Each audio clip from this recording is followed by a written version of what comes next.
Dankuni Vivekananda sporting ক্লাবে রথ দুর্ঘটনা ও এক মহিলার মৃত্যুকে কেন্দ্র করে সরগরম বিজেপি শিবির। রথ কমিটির সভাপতি তথা পৌরপিতা ও স্বাস্থ্য সিআইসি কল্লোল ব্যানার্জি সহ আর এক পৌরপিতা উপদেষ্টা দেবাশিস নন্দীর গ্রেপ্তারি দাবি করল বিজেপি কর্মকর্তারা। প্রত্যুত্তরে দেবাশিস নন্দী ও কল্লোল ব্যানার্জি কি বললেন? উনি নিজের ওয়ার্ড ছেড়ে বাকি সমস্ত জায়গায় কল্যাণ ব্যানার্জি আর সুধীর মুখার্জির দাবিদারি করতে পৌঁছে যান। উনি আমাদের ওয়ার্ডে 9 নম্বর ওয়ার্ডে 25-25 বিবেকানন্দ ক্লাবের রথযাত্রার উৎসব।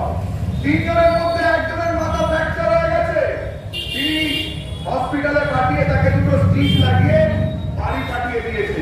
হাজব্যান্ডকে ম্যানেজ করে নিয়েছেন, করে মিডিয়ার সামনে বলেছে কিচ্ছু হয়নি। পড়ে গিয়েছিল, হালকা আহত হয়েছেন। আমরা আমাদের ডাক্তার, পুলিশ, ডানকুনি থানার ওসি বা আইসি ওসি নিয়ে গিয়ে তাকে মেডিকেল ট্রিটমেন্ট করিয়ে এনেছি। আজকে রাতে তিনি দেহত্যাগ করেছেন, আজকে রাতে তিনি মারা গেছেন। সকালবেলা, আজকে সকালবেলা আজকে সকালবেলা তিনি মারা গেছেন। কি ব্যবস্থা নেওয়া হবে? কোন ব্যবস্থা কি নেওয়া হবে? এই সিআইসির বিরুদ্ধে কোন ব্যবস্থা কি নেওয়া হবে? আমাদের ওয়ার্ডের তৃণমূল কংগ্রেসের কাউন্সিলরের বিরুদ্ধে বিজেপি নেতারা কিছু করুক বা না করুক, তাদের বিরুদ্ধে ভোটকে, তাদের বিরুদ্ধে শ্লীলতাহানির কেস কেন সুমোটো কেস করা হবে না? রথযাত্রায় অ্যাক্সিডেন্ট হয়েছে ঠিক আছে, কিন্তু তার কেন প্রপার ট্রিটমেন্ট হলো না? স্বাস্থ্য ব্যবস্থা, তোমরা স্বাস্থ্যসাথী কার্ডের কথা বলো, কেন কলকাতার পিজি হসপিটাল বা মেডিকেল কলেজে নিয়ে গিয়ে তার প্রপার ট্রিটমেন্ট করা হলো না? এই আনন্যাচারাল ডেথের বিরুদ্ধে আগামী দিনে বিজেপি গর্জে উঠবে, থানা ঘেরাও করবে, ওয়ার্ডে ওয়ার্ডে প্রতিবাদ করবে। ডানকুনির সিআইসি কল্যাণ ব্যানার্জির দালাল এই কল্লোল ব্যানার্জিকে গ্রেপ্তার করতে হবে, আর কাউন্সিলরকেও গ্রেপ্তার করতে হবে দেবাশিস নন্দীকে। নিজে স্বাস্থ্য অধিকর্তা দেবাশিস নন্দী নিজে একজন কাউন্সিলর হয়ে আপনারা শুধু মেলা খেলাগুলোই করেন, মানুষের লক্ষ্য রাখেননি এবং তার জন্য আপনারা দায়ী। আপনাদের অ্যারেস্ট করার পর্যন্ত দাবি তুলেছেন, কিভাবে ঘুরে বেড়াচ্ছেন মানুষ মেরে? কে দাবি কে তুলেছে? বিজেপির কর্মকর্তা। তিনি কে বেসিক্যালি চিনি না। বিজেপি সবাই এ কথা বলেছে বলে আমি জানি না। তিনি কোন কে হরিদাস পাল আমি জানি না। তিনি কি বলেছেন নিজের টিআরপির জন্য সেটা সম্বন্ধে যেটুকু জানি, নিজেদের দলীয় প্রচারে যখন বেরিয়েছে সেটা কি পার ডাটা টাকা বলেছে, আমি প্রচার করবো, আমাকে টাকা দিতে হবে। তার দলের প্রতি কতটা ভালোবাসা কে না কে আমি জানি না। তিনি কি বললেন আমার কিছু এসে যায় না। সবচেয়ে বড় কথা হচ্ছে রথ বেরিয়েছিল, বিবেকানন্দ স্পোর্টিং ক্লাব এই রথ উৎসব করে, 25 বছরের রথ ছিল। তা এই রথযাত্রাটা আর ক্লাবের রথযাত্রা নেই, এটা পুরো ডানকুনি মানুষের। মমতা বন্দ্যোপাধ্যায় যখন থেকে এই জগন্নাথ দেব আমাদের দীঘায় অধিষ্ঠিত হয়েছেন, জগন্নাথ মন্দির হয়েছে, মানুষের গাড়ি রথযাত্রা একটা অন্য আঙ্গিকে পরিবেশিত হচ্ছে। এখন মানুষের রাস্তায় হাজার হাজার মানুষের ঢল, সেখানে রথের একটা বিক্ষিপ্ত ঘটনা ঘটে, প্রচুর মানুষ রথ টানে, রথের চূড়ার একাংশ ভেঙে পড়ে যায়, যেটা দুজন মহিলার মাথা ফেটে যায় আর একজন মহিলার মাথায় কোমরে লাগে। খুব দুঃখজনক ঘটনা। তৎক্ষণাৎ পুলিশ প্রশাসন তাদের নিয়ে অরুণোদয় নার্সিংহোমে যায়, কমিটির সব লোকেরা যায়, সেখানে ডাক্তার তাদের দেখেন, ডাক্তার দেখে তাদের দুজনের মাথায় স্টিচ হয় আর একজনকে বলেন বেড রেস্ট দেয়। তারপরের দিন বড় ডাক্তারকে দেখানোর জন্য আমাদের বলে, পরের দিন আবার তিনি যান, বড় ডাক্তার দেখেন, তাকে 3 সপ্তাহ বেড রেস্ট দেয়, কিছু ওষুধ দেয়, সেগুলো আমরা সমস্ত কিনে দিয়ে এসছি। তাদেরকে আমরা বলেছি যাই হোক, আমাদের যখন একটা দুর্ঘটনা ঘটেছে পুরো দায়িত্বই আমাদের। এমনকি গতকাল বাকি দুজন তাদের সিটি স্ক্যান থেকে আরম্ভ করে সবকিছু করা হয়েছে। আর যে ভদ্রমহিলার সাথেই খারাপ ঘটনা ঘটলো, যিনি মারা গেছেন, অত্যন্ত দুঃখজনক ঘটনা। তিনি স্টিচ করে বাড়িতে চলে এসেছিলেন, দিয়ে তারপরে তিনি ভালোই ছিলেন, সারাদিন বাড়িতে ছিলেন, ঘুরেছেন, সবার সাথে কথা বলেছেন, বাইরে বেরিয়েছেন, দোকানে গেছেন। পরের দিন রাত্রিবেলা যখন বাড়িতে বসে খাওয়া দাওয়া করছিলেন, শারীরিক অসুস্থতা, তার মনে হয় শারীরিক অসুস্থ মনে হয়, তারই হাজবেন্ড বলে ঠিক আছে শুয়ে পড়ো। তখনই ঘটনাটা ঘটে, তখন স্ট্রোক হয়। তৎক্ষণাৎ তাকে নার্সিংহোমে নিয়ে যাওয়া হয়। নার্সিংহোমে ডাক্তার বলে স্ট্রোক হয়েছে, মারা গেছে। একটা বাচ্চা মেয়ে আছে, খুব খারাপ লেগেছে আমাদের। কিন্তু ডাক্তার বলে যেহেতু মাথায় স্টিচ আছে, ঠিক আছে, একটা পোস্টমর্টম করিয়ে নেওয়া ভালো। পুলিশ প্রশাসনের সঙ্গে আমাদের কথা হয়, পোস্টমর্টমে আমরা সকলে যাই, পোস্টমর্টম করাই। কালকে যখন এনারা বড় বড় ভাষণ দিচ্ছেন, তখন আমরা শ্মশানে ছিলাম।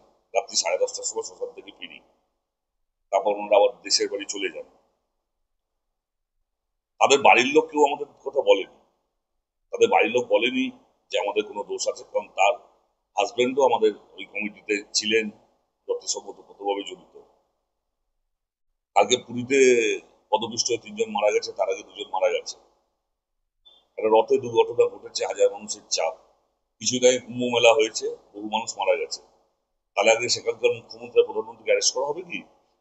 আজকে রেলের দুর্ঘটনা ঘটছে, এই ডানকুনি 8 নম্বর গেটে দুর্ঘটনা ঘটেছে পরপর দুটো। তাকে রেলমন্ত্রীকে অ্যারেস্ট করা হবে? রেল লাইন দিয়ে কেন জরুরি ট্রেন যাচ্ছে? আজকে আমি একটা রথ কমিটির প্রেসিডেন্ট, সেই ওয়ার্ডের কাউন্সিলর, সেখানে উপদেষ্টা কমিটিতে রয়েছে। অদ্ভুতভাবে উপদেষ্টা কমিটিতে আরো 3 জন রয়েছে, তাদের কথা বলছেন না। রথ কমিটির প্রেসিডেন্ট, সেখানে vice president, secretary, assistant secretary, cashier সবাই রয়েছে, তাদের কথা বলছে না। ওই এলাকার প্রত্যেকটা মানুষ 3 দিন ধরে নাওয়া খাওয়া ভুলে 3টে ফ্যামিলির পাশে ছিল। এবং আমি এমনকি বলছি, এই যে শ্মশানে যাওয়া, মর্গে যাওয়া, বহু মানুষ গেছে, বহু ইয়ং ছেলেরা গেছে, তাদের কেউ তৃণমূল করে, কেউ সামনে থেকে সিপিএম করে, কেউ সামনে থেকে বিজেপি করে। আমি দলের কথা বলবো না, আমি কোনো দলের এখানে সমালোচনা করবো না। একটা দুঃখজনক ঘটনা ঘটেছে, সেখানে সিপিএম, তৃণমূল, বিজেপি এমন কোনো ব্যাপার না। একজন ওখানে বিজেপি এক নেতাও ছিল, সিপিএম নেতাও ছিল, সকলে মিলে, সব মানুষ মিলে চেষ্টা করা হয়েছে, সব মানুষ সমব্যথী। সেখানে কে হরিদাস পাল কি বললো নিজের টিআরপি বাড়ানোর জন্য, হয়তো তিনি 2000 টাকা করে প্রচারে নেন, ভালো প্রচার করলে হয়তো 500 টাকারও বাড়াতে পারবেন। তিনি কি বললেন কিচ্ছু যায় আসে না, পথসভায় আমরাও বলবো, মানুষ শুনবে। আজকে 3 দিন ধরে যখন এত ঘটনাটা চলছে, তাদের একজনকেও দেখা যায়নি। যদি বাপের বেটা হবেন, আমি এই ওপেনে আপনাদের সামনে চ্যালেঞ্জ করছি, যদি উনি বাপের বেটা হন, ওনাকে বলুন যাদের বাড়িতে ঘটনা ঘটেছে সেই ফ্যামিলিগুলোর সাথে সামনাসামনি বসে প্রেস কনফারেন্স করবো আমরা। সেই ফ্যামিলির লোকেরা থাকবে, আমরা থাকবো, আর ওই হরিদাস পাল থাকবে। সেইখানে সেই ফ্যামিলি বলবো, উনি একটা কথা বলেছেন পথসভায়, যে হাজবেন্ডকে গ্রিপে নিয়ে নিয়েছে। আমার ফ্যামিলিতে কেউ যদি মারা যায়, তখন আমাকে কেউ গ্রিপে নেবে যদি আমি কারুর দোষ বুঝি? সেটা যিনি বলেছেন ওনার ফ্যামিলির কালচার হতো, এটা হতে পারে। কিছু পয়সা দিয়ে কে করেছে, কেউ ফ্যামিলির মারা গেছে, এটা ওনার ফ্যামিলির কালচার। পশ্চিমবঙ্গে এই কালচার চলে না। আমার ফ্যামিলিতে মারা যাবে গ্রিপে নেবো, যে তাকে বলবো আপনি অন্য কথা বলুন? এসব এখানে চলে না। তাই মানুষ জানে 15টা লোকের মাঝখানে বড় বড় কথা বলেছে। অদ্ভুত পথসভা, যেখানে 15 জন লোক বসে 35টা মাইক, লোকের থেকে বেশি মাইকের সংখ্যা।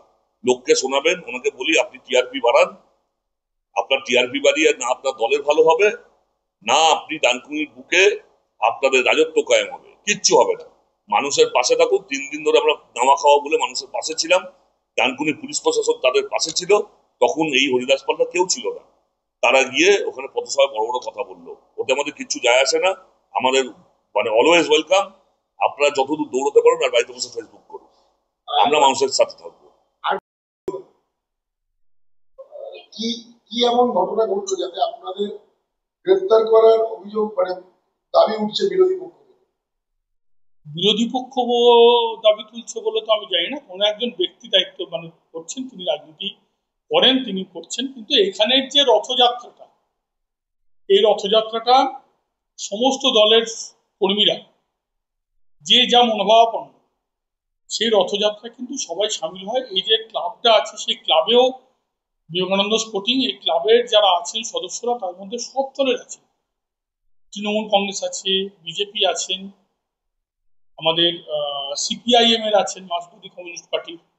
এখানে সবাই মিলে একসঙ্গে এই রথযাত্রা, এবং শুধু রথযাত্রা বলে নয়, এখানে একটা জগন্নাথ দেব মন্দির আছে, যেটা আমাদের গর্ব এই আমাদের ওয়ার্ডের। তো সেইটাতে সবাই মিলে এটাকে রথযাত্রাটা পালন করে, এবং সেখানে স্নান যাত্রা থেকে আরম্ভ করে সারা বছর জগন্নাথ দেব পূজিত হন। তো এখানে একজন যিনি আমাদের বিরুদ্ধে বলেছেন, তিনি দল করতে পারেন, কিন্তু এটা কোনো রাজনৈতিক সংগঠন নয়। এখানে আমরা সবাই মিলে একসঙ্গে এই পূজা করি, জগন্নাথ দেব পূজিত হন। রথযাত্রাটা এটা প্রতি বছরই হয়, এবং প্রতি বছরই মহা ধুমধামের সঙ্গে, শুধু ডানকুনির 9 নম্বর ওয়ার্ড নয়, 1 থেকে 21 এবং তারপরেও ডানকুনির বাইরে আশপাশের অঞ্চলের মানুষও এই রথযাত্রাটা রাস্তার পাশে এসে সারিবদ্ধভাবে তারা এই রথযাত্রা উপভোগ করে। এলাকার কাউন্সিলর হিসেবে